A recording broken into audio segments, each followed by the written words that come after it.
નમસ્કાર, સીએનબીસી બજાર પર આપનું સ્વાગત છે અને આપ જોઈ રહ્યા છો પ્રોપર્ટી ગુરુ. હું છું ઝરણા અરકંટી. તો આજના પ્રોપર્ટી ગુરુના એપિસોડની અંદર આપણે ખાસ જે વાત કરવાના છે એ ગયા સપ્તાહની અંદર જે યુનિયન બજેટ આપણી સામે આવતું દેખાયું છે એની રિયલ એસ્ટેટ ઉપર કેવી અસર છે, કયા પ્રાવધાનો રિયલ એસ્ટેટને અસર કરશે એની ખાસ ચર્ચા આપણે કરીશું.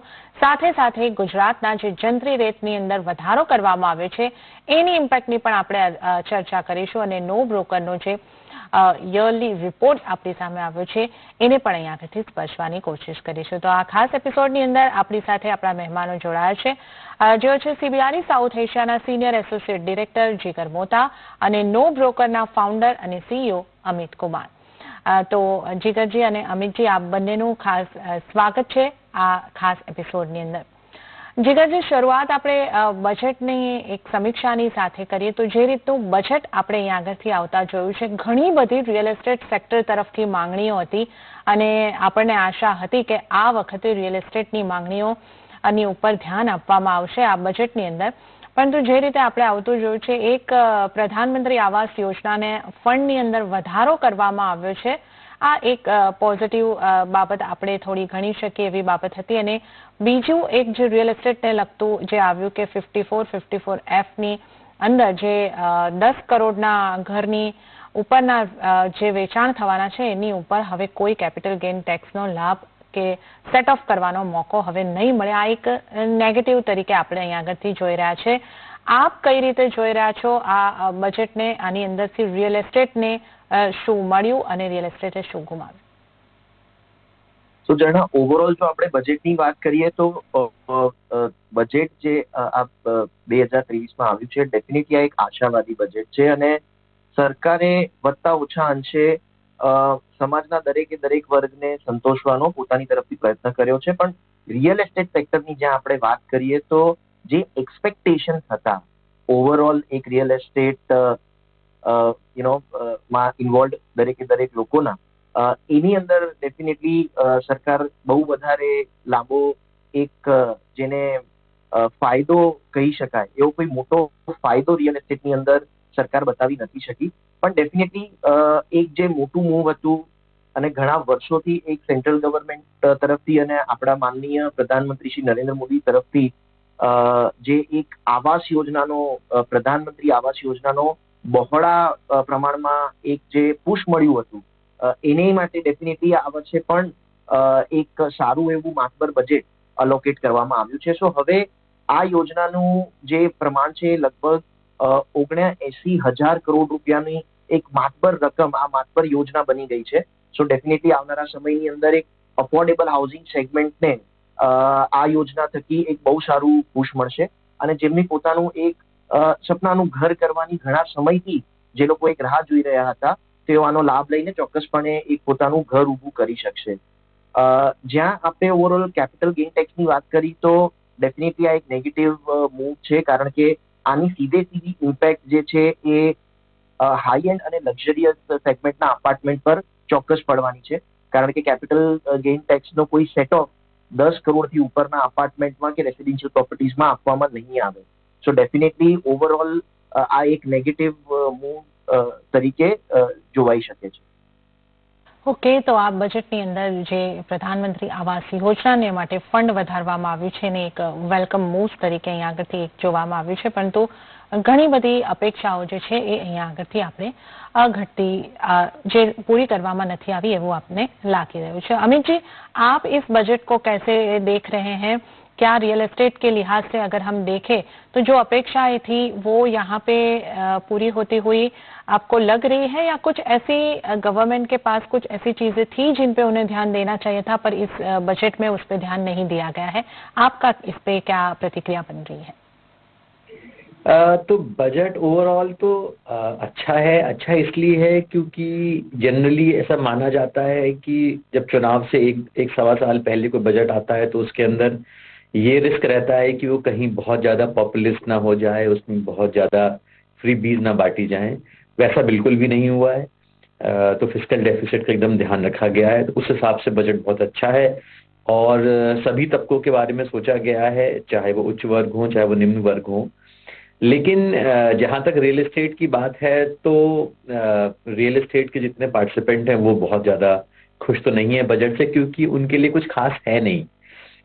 जो सरकार ने किया है वो ये किया है कि प्रधानमंत्री की जो आवास योजना है उसके अंदर उन्होंने आउटले बढ़ा के 79,000 करोड़ कर दिया है। वो वेलकम मूव है।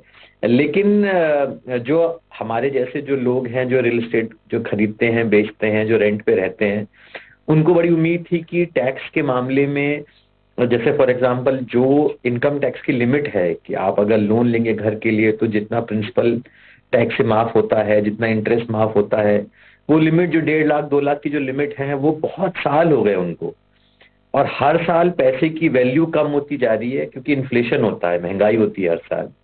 तो ये उम्मीद थी कि कम से कम या तो सरकार उनकी लिमिट बढ़ा देगी या कम से कम सरकार उनको इन्फ्लेशन से इंडेक्स कर दे।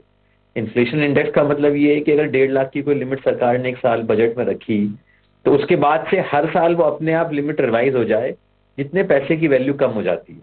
तो वो भी नहीं हुआ है। दूसरा ये उम्मीद थी कि जो प्रायोरिटी सेक्टर लेंडिंग है उसमें जो डेफिनेशन है रियल एस्टेट की और मेट्रो की, वो भी काफ़ी कम है, वो 45 लाख है और टीयर 2 शहरों में 30 लाख है। तो ये उम्मीद थी कि शायद वो डेफिनेशन को चेंज करेंगे जिससे कि लेंडिंग में फ़ायदा मिलेगा, तो वो नहीं हुआ है। ઓકે, તો આ બધી તમામ જે આપણે બજેટની અપેક્ષાના શોની અંદર પણ આ વાત કરી હતી કે આ તમામ આશાઓ અહીંયા આગળથી હતી જે અહીંયા આગળથી પૂરી થતી નથી લાગી રહી। જીગરજી, અહીંયાથી એક મુદ્દો અહીંયા આગળથી જે તમારી સાથે પણ ચર્ચા કરવી છે એ છે કે જે રીતે આપણે અહીંયા આગળથી અમિતજીએ પણ કહ્યું કે એક ટેક્સને માટે થોડી રાહત આપવામાં આવે એવી અપેક્ષા હતી, પણ જોવા જઈએ તો એવું થયું છે કે નવા ટેક્સ રિજીમને પ્રમોટ કરવામાં આવ્યો છે જેની અંદર કોઈ જે આપણે કર રાહતોની વાત કરીએ છીએ, ડિડક્શન લેવાની વાત કરીએ છીએ, એવા વિકલ્પો નથી અને જૂના ટેક્સ રિજીમની અંદર આ વિકલ્પો છે પણ ત્યાં એને કંઈ ટચ કરવામાં અહીંયા આગળથી નથી આવ્યું રાહતો વધારવાના સંદર્ભની જો વાત કરીએ તો જ્યારે હોમ બાયર ઘર ખરીદતો હોય છે ત્યારે એક આ પણ એક પોઈન્ટ રહેતો હોય છે એમનો કન્સિડર કરવાનો કે હોમ લોન લેતી વખતે એનું વ્યાજ કે ઇન્ટરેસ્ટ ઉપર ચૂકવણી અને એ તમામ વસ્તુની થોડી રાહત એ ટેક્સ બાબતે મેળવવા માટે પણ અમુક વખત લોન લેવાતી હોય છે, ઘર ખરીદારી થતી હોય છે। તો આ દ્રષ્ટિકોણથી આપણે જોઈએ તો આપણા સેલ્સને કે ઘર ખરીદારીને ઇમ્પેક્ટ થતી દેખાઈ શકે? તો ડેફિનેટલી જેના તમે ઓવરઓલ પ્રીડોમિનેન્ટલી ઇન્ડિયન મેન્ટાલિટી જોશો તો આપણી પાછળની જનરેશન્સમાં બી લોકો રિયલ એસ્ટેટની અંદર એક રોકાણ કરતા હતા અને સ્પેસિફિકલી આપણી જસ્ટ પાછળની જનરેશન જોઈએ તો એમાં ઘણો બધો એવો એક બહોળો વર્ગ હતો કે જે લોકો એક ટેક્સેશનના પોઈન્ટ ઓફ વ્યૂથી પણ એક અસેટ ઊભી કરવાના પોઈન્ટ ઓફ વ્યૂથી પણ આ રિયલ એસ્ટેટની અંદર રોકાણ કરતા હતા અને એનો ટેક્સેશન બેનિફિટ ડેફિનેટલી એમને મળતો હતો। પણ હવે જ્યારે આ ટેક્સેશન બેનિફિટ નથી ત્યારે ડેફિનેટલી જો આપણે એક યંગ ક્રાઉડની વાત કરીએ તો જ્યાં આપણે ડે બાય ડે એક કન્ઝમ્પશન ઇકોનોમી બની રહ્યા છીએ ત્યાં ડેફિનેટલી લોકોનું ફોકસ જે છે જો આવા કોઈ પ્રકારના ટેક્સ બેનિફિટ નહીં મળતા હોય તો ડેફિનેટલી એક બહોળા વર્ગનું ફોકસ જે હશે એ કન્ઝમ્પશન પર થોડું વધી જશે rather doing more of the savings in form of the real estate or maybe creating an asset. કારણ કે અસેટ ક્રિએશન માટે વર્ષોથી એક જે જનરેશન બાય જનરેશન સૌથી મોટો ટૂલ તરીકે યુઝ થયું છે એ છે રિયલ એસ્ટેટ। કારણ કે રિયલ એસ્ટેટ જ્યારે પેઢી દર પેઢી એનો હાથ ચેન્જ કરે છે કે હેન્ડઓવર થાય છે ત્યારે ડેફિનેટલી એના મીઠા ફળ પાછળની જનરેશનને મળતા હોય છે। હવે આ પર્સપેક્ટિવથી આપણે જોવા જઈએ તો ડેફિનેટલી આવનારા સમયની અંદર જો આ ટેક્સેશન બેનિફિટને વધારે ઇમ્પોર્ટન્સ જે પ્રમાણે નથી આપવામાં આવી રહ્યું તો એક બહોળો વર્ગ રિયલ એસ્ટેટની અંદર રોકાણ નહીં કરવા માટે પ્રેરાશે અને ડેફિનેટલી એ લોકો એવી બીજી અલાયદી અસેટ ક્લાસ છે એની અંદર રોકાણ આ પ્રકારના રોકાણ કરવાનું વધારે વિચારશે। ઓકે, તો આ પણ એક ઇમ્પેક્ટ છે જે આપણે ખાસ અહીં આગળથી જોવાની રહેશે। હવે टैक्सની चर्चा આપણે અહીં આગળથી કરી રહ્યા છે तो अमित जी आपसे मुझे ये भी जानना था कि जो हम देखते हैं कि जो हायर इनकम ग्रुप वाले लोग हैं उनके लिए जो पीक टैक्स रेट है वो 42% से कम करके 39% तक करने की एक कोशिश इस बजट में की गई है। इसका कोई रियल एस्टेट के ऊपर इम्पैक्ट आता हुआ आपको लग रहा है? तो इसके बेसिकली दो मुझे इम्पैक्ट दिखते हैं। पहला जो इम्पैक्ट, जो ज़्यादा पावरफुल इम्पैक्ट है, वो ये है कि हमेशा ऐसा प्रतीत होता है कि ऐसा तो नहीं है कि सरकार सोशलिज्म की तरफ ज़्यादा फोकस कर रही है और कैपिटलिज्म की तरफ कम, पर ये सिंबल कि हाँ, हम बजट के खर्चों को हर बार पीक टैक्स रेट को बढ़ा के नहीं भरपाई करेंगे, हम हर तबके का ध्यान रखेंगे। उस हिसाब से ये 42.7% जो पीक इनकम टैक्स है उसको घटा के 39% करना एक बहुत ही वेलकम मूव है, क्योंकि देश के अंदर जो लोग एंटरप्रेन्योर हैं, जो लोग उच्च इनकम ग्रुप पर हैं, उनको इस बात का बहुत ही स्ट्रॉन्ग इंसेंटिव होना चाहिए कि वो देश के अंदर ही अपनी कैपिटल रखें, देश में ही इन्वेस्ट करें। तो उस हिसाब से मुझे लगता है कि वित्त मंत्री द्वारा ये जो मूव किया गया है वो बहुत ही सराहनीय है। दूसरा, जहाँ तक रियल एस्टेट की बात है, तो बिल्कुल जो भी तबका हाईएस्ट कैटेगरी, इनकम कैटेगरी में आता है, उसके अगर आप इन्वेस्टमेंट देखें तो वो सबसे ज़्यादा रियल एस्टेट के अंदर जाते हैं। तो उनके हाथ में अगर और इनकम आएगी तो रियल एस्टेट पर पॉजिटिव ही रहेगा इम्पैक्ट। તો અહીં આગળથી આ જે વધારે ટેક્સ ભરનારો વર્ગ છે એને એક રાહત આપવામાં આવી છે, તો બજેટ જે છે એની અંદર એક મહત્વની બાબત એ રહી છે કે દરેક તબક્કાના લોકોની ઉપર ધ્યાન આપવામાં આવ્યું છે, તો આ એક થોડી પોઝિટિવ ઇમ્પેક્ટ પણ આપણે અહીં આગળથી જોઈ રહ્યા છે। જીગરજી, આપની પાસેથી એ પણ જાણવું છે કે જે રીતે અહીં આગળથી આપણે જોયું છે કે ઇન્ફ્રાસ્ટ્રક્ચર ડેવલપમેન્ટને માટે ફંડની અહીં આગળથી વાત થઈ છે, આ ઉપરાંત ગિફ્ટ સિટીને માટે પણ અમુક પ્રાવધાનો બનાવવામાં આવ્યા છે, તો આની કેવી અસર? સો આ બજેટની અંદર આ એક બહુ જ મોટું વેલકમિંગ મૂવ જે છે એ નાણામંત્રી તરફથી આપવામાં આવ્યું છે। અર્બન ઇન્ફ્રાસ્ટ્રક્ચર ડેવલપમેન્ટ ફંડ ને ઇન્ટ્રોડ્યુસ કરવાની અહીંયા વાત છે, અને પ્રત્યેક વર્ષે એમાં 10,000 કરોડ રૂપિયા નું એક નિવેશ સરકાર તરફથી કરવામાં આવશે, અને એનો સંપૂર્ણ ઉપયોગ એક અર્બન ઇન્ફ્રાસ્ટ્રક્ચરના ડેવલપમેન્ટ માટે કરવામાં આવશે। સ્પેસિફિકલી ટાયર 2, ટાયર 3 સિટીઝ માટે એક વધારે મહત્વ આપવામાં આવશે। આ આખી યોજના જે છે એ NHB ના અંતર્ગત પાર પાડવામાં આવશે, જેને લઈ અને આવનારા સમયની અંદર રિયલ એસ્ટેટના પણ જે વિવિધ પ્રોજેક્ટ છે જ્યાં એક કોમન ઇન્ફ્રાસ્ટ્રક્ચર રોડ નેટવર્ક જરૂરી છે, એ પ્રકારના પ્રોજેક્ટ્સની અંદર પણ આ ફંડ થકી એક સારું એવું બૂસ્ટ મળશે। સો ડેફિનેટલી આ એક બહુ જ સારું વેલકમિંગ મૂવ છે। આપણે જો ગિફ્ટ સિટીની વાત કરીએ તો છેલ્લા કેટલાક વર્ષોથી ગિફ્ટ સિટી માટે ઘણા પ્રકારના અનાઉન્સમેન્ટ થતા આવ્યા છે, અને આ વર્ષે પણ ગિફ્ટ સિટી માટે ડેફિનેટલી એક સારા એવા પ્રમાણમાં અનાઉન્સમેન્ટ કરવામાં આવ્યા છે। જે અમુક એમાં મહત્વના મુદ્દા હતા એ હતા કે ઓવરઓલ જ્યાં જે અત્યાર સુધી IFSC નો ઝોન હતો કે જે SEZ ની અંતર્ગત આવતો હતો, એ SEZ ઓથોરિટી માટે સેપરેટલી પરમિશન્સ લેવાની એક જોગવાઈ હતી, પણ હવે પ્રયત્ન એવો કરવામાં આવશે કે આ આખું એક સિંગલ પ્લેટફોર્મ હોય, જેના થકી ઓવરઓલ દરેકે દરેક રજિસ્ટ્રેશન અને અપ્રુવલ એ પછી IFSC ના અપ્રુવલ હોય, SEZ ઓથોરિટીના અપ્રુવલ હોય, GST ના અપ્રુવલ હોય, RBI ના, SEBI ના કે IRDAI ના અપ્રુવલ હોય, આ બધા જ અપ્રુવલ એક સિંગલ વિન્ડો દ્વારા પ્રોવાઈડ કરવામાં આવે એવી એક જોગવાઈ ડેફિનેટલી કરવામાં આવશે।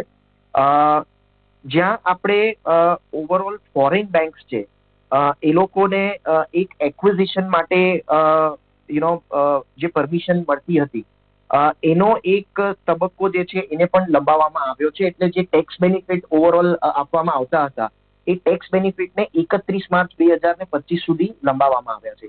સો ડેફિનેટલી આવા ઘણા બધા વેલકમિંગ જે છે કે અનાઉન્સમેન્ટ છે એ ગિફ્ટ સિટી માટે આ વર્ષે પણ કરવામાં આવ્યા છે। ઓકે, તો આ બજેટની અંદર ગિફ્ટ સિટી ઉપર ખાસ ધ્યાન આપવામાં આવ્યું છે, અને વિવિધ અપ્રુવલો સિંગલ વિન્ડોથી મળે, ઝડપથી મળે, અને ગ્રોથ અહીંયા આગળ જલ્દી થાય એનું પણ ખાસ ખ્યાલ રાખવામાં આવ્યો છે। તો આ બજેટનું વિશ્લેષણ અંગે આપણે ચર્ચા કરી રહ્યા છે, પરંતુ હાલ સમય થઈ રહ્યો છે એક નાનકડા વિરામનો, તો અહીં લઈશું એક નાનકડો વિરામ, અને વિરામ બાદ આપણે આ ચર્ચાની અંદર આગળ વધીશું। તો આપ જોતા રહો CNBC બજાર।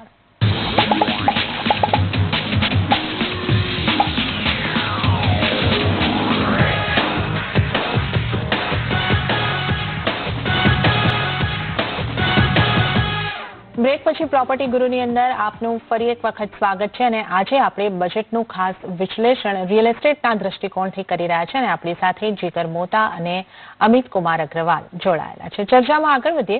अमित जी, आपसे मैं ये जानना चाहूंगी कि आपकी भी नो ब्रोकर जो है वो एक स्टार्टअप यूनिकॉर्न है, तो स्टार्टअप के लिए भी इस बजट में कुछ प्रावधान किए गए हैं, तो इस लिहाज से आप इस बजट को किस तरीके से देख रहे हैं? तो मैं बेसिकली दो बातें बोलूँगा। एक तो कि प्रावधान क्या किए गए हैं और दूसरा कि उनका क्या प्रभाव है। प्रावधान जो करे गए हैं वो कई करे गए हैं। एक तो ये है कि जो डेट ऑफ इनकॉर्पोरेशन होता है एलिजिबल स्टार्टअप का टैक्स बेनिफिट पाने के लिए, उसको 1 साल से बढ़ा दिया गया है उसकी डेट। जो लॉसेज होते हैं उनको कैरी फॉरवर्ड करने की जो समय सीमा है वो 7 साल से बढ़ा के 10 साल कर दी गई है। इसके अलावा भी कई चीज़ें करी गई हैं, जैसे कि 30 स्किल इंडिया के इंटरनेशनल सेंटर एस्टैब्लिश करे जाएंगे, जहां पर आर्टिफिशियल इंटेलिजेंस, रोबोटिक्स, ये सब बेसिकली सिखाए जाएंगे, जो कि बहुत ही अच्छा मूव है। और एक एग्रीकल्चर एक्सेलरेटर फंड भी बेसिकली स्टार्ट किया जाएगा, जिससे कि जो एग्री की जो स्टार्टअप हैं ग्रामीण इलाकों में, उनको बढ़ावा मिलेगा। तो ये सब तो कई सारे प्रावधान हैं जो करे गए हैं, लेकिन जो दूसरी है जिसका जो मैं बोलूँगा इम्पैक्ट, वो बहुत बड़ा है, क्योंकि ना केवल प्रावधान किए गए हैं, जबकि हर बजट में वित्त मंत्री इस बारे में बात करते हैं कि कितने स्टार्टअप इंडिया में कैसा कर रहे हैं। जैसे इस बार बात ये हुई कि तीसरा सबसे बड़ा देश है भारत स्टार्टअप फंडिंग के हिसाब से। नो ब्रोकर जिसको मैं चलाता हूँ वो एक यूनिकॉर्न है, और यूनिकॉर्न्स के बारे में बात करी गई इस बजट में। तो एक ओवरऑल जो इम्फेसिस है और जो जोर है स्टार्टअप्स पे, वो बहुत ही पॉजिटिव है। और मुझे नहीं याद है पहले कभी किसी और वित्त मंत्री ने इतना फोकस स्टार्टअप पे किया था। आज से 5-6 साल पहले जब मुझे ही अपनी कंपनी के लिए किसी को भर्ती करना होता था, तो उसके जो अभिभावक हैं, जो पेरेंट्स हैं, वो बहुत डरते थे स्टार्टअप ज्वाइन करने में अपने बच्चों के। और मुझे याद है मुझे उनसे बात करनी पड़ती थी कि कुछ नहीं होगा और अपने बच्चे को आप स्टार्टअप ज्वाइन करने दीजिए। उस दिन से आज में बहुत फर्क आ गया है। और अगर भारत के प्रधानमंत्री, भारत के वित्त मंत्री स्टार्टअप्स के बारे में बात करेंगे, यूनिकॉर्न के बारे में बात करेंगे और ये प्रावधान करेंगे, और अलग एक सेक्शन होगा जो कि हो रहा है, ये स्टार्टअप के लिए लॉन्ग टर्म के लिए भी बहुत ही अच्छी पहल है। ओके, तो स्टार्टअपના દૃષ્ટિકોણથી પણ આ બજેટની અંદર જે વાત થઈ છે અને જે રીતના આ પ્રાવધાન કરવામાં આવ્યા છે, એક વેલકમ મૂવ તરીકે અહીંયા આગળથી આપણે જોઈ રહ્યા છે। જીગરજી, બજેટનું આપણે થોડું ઘણું વિશ્લેષણ કર્યું છે, પરંતુ હાલ જે ચર્ચાનો સૌથી મોટો મુદ્દો છે આપણા ખાસ કરીને ગુજરાતના રિયલ એસ્ટેટને સ્પર્શતો, એની આજે આપણે ચર્ચા કરવી જ રહી। એ છે જે જંત્રી દરોની અંદર વધારો કરવામાં આવ્યો છે।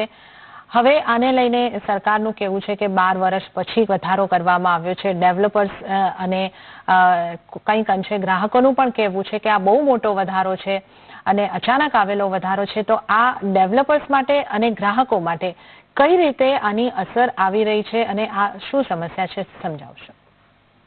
સો અત્યાર સુધી જંત્રીના જે રેટ્સ હતા એ ઓવરઓલ માર્કેટની અંદર કમ્પેરેટિવલી ઘણા ઓછા હતા, જ્યાં માર્કેટ રેટ્સ માં જે ટ્રાન્ઝેક્શન્સ થતા હતા એ જંત્રી રેટથી થોડા ઉપરના દર ઉપર થતા, અને એટલા માટે જે પ્રમાણે આપણે કહ્યું છેલ્લા 12 વર્ષથી જંત્રીની અંદર કોઈ એવો મોટો વધારો કરવામાં નહોતો આવ્યો, અને એના કારણે આ એક સડન વધારો જે ડબલ દી જંત્રી કરવાનો નિર્ણય ગુજરાત સરકાર તરફથી લેવામાં આવ્યો છે। ડેફિનેટલી આના કારણે રિયલ એસ્ટેટની ઉપર એક કોસ્ટ ઉપર એક માઠી અસર આવશે, કારણ કે ઓવરઓલ સ્ટેમ્પ ડ્યુટી રજિસ્ટ્રેશનના ચાર્જીસ વધી જશે।